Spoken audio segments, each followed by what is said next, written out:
അതിഥി തൊഴിലാളികളെ തട്ടിക്കൊണ്ടുപോയി ആക്രമിച്ച് പണവും മൊബൈൽ ഫോണുകളും കവർന്ന ക്രിമിനൽ സംഘത്തെ എരുമപ്പെട്ടി പോലീസ് അറസ്റ്റ് ചെയ്തു. ജോലി തേടിയെത്തിയ ബീഹാർ സ്വദേശികളാണ് ആക്രമണത്തിന് ഇരകളായത്. എരുമപ്പെട്ടി ആദൂർ സ്വദേശികളായ അമ്പലത്ത് വീട്ടിൽ 35 വയസ്സുള്ള അബ്ബാസ്, നീണ്ടൂർ കാരേങ്ങിൽ വീട്ടിൽ 52 വയസ്സുള്ള അബൂബക്കർ, മണ്ണാർക്കാട് പാലിയത്തൊടിയിൽ വീട്ടിൽ 27 വയസ്സുള്ള മുഹമ്മദ് ഫനാൻ എന്നിവരാണ് അറസ്റ്റിലായത്. ഒരാഴ്ച മുമ്പാണ് സംഭവം നടന്നത്. തൊഴിൽ അന്വേഷിച്ച് എത്തിയ ബീഹാർ സ്വദേശികളായ 3 യുവാക്കളെ പ്രതികളായ മൂവർ സംഘം തങ്ങൾ പോലീസാണെന്ന് പറഞ്ഞ് തെറ്റിദ്ധരിപ്പിച്ച് ബലം പ്രയോഗിച്ച് കാറിൽ കയറ്റി കൊണ്ടുപോവുകയും വിജനമായ സ്ഥലത്തെത്തിച്ച് മർദ്ദിച്ച് പണവും മൊബൈൽ ഫോണുകളും തട്ടിയെടുത്ത് കടന്നു കളയുകയുമായിരുന്നു. അതിഥി തൊഴിലാളികൾ എരുമപ്പെട്ടി പോലീസ് സ്റ്റേഷനിൽ എത്തി പരാതി നൽകിയതിനെ തുടർന്ന് ഇൻസ്പെക്ടർ എസ് അനീഷ് കുമാറിന്റെ നേതൃത്വത്തിൽ നടത്തിയ അന്വേഷണത്തിലാണ് പ്രതികൾ പിടിയിലായത്.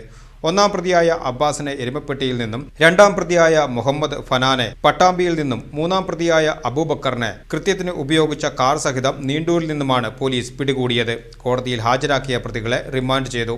Inspector Aneesh Kumar, sub inspector Arun C എന്നിവരുടെ നേതൃത്വത്തിലുള്ള അന്വേഷണ സംഘമാണ് പ്രതികളെ പിടികൂടിയത്.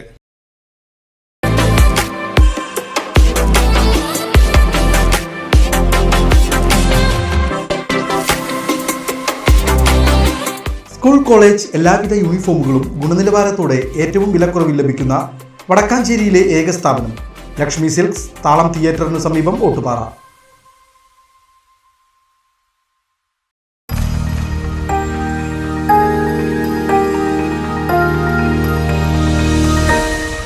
You are watching VCV News.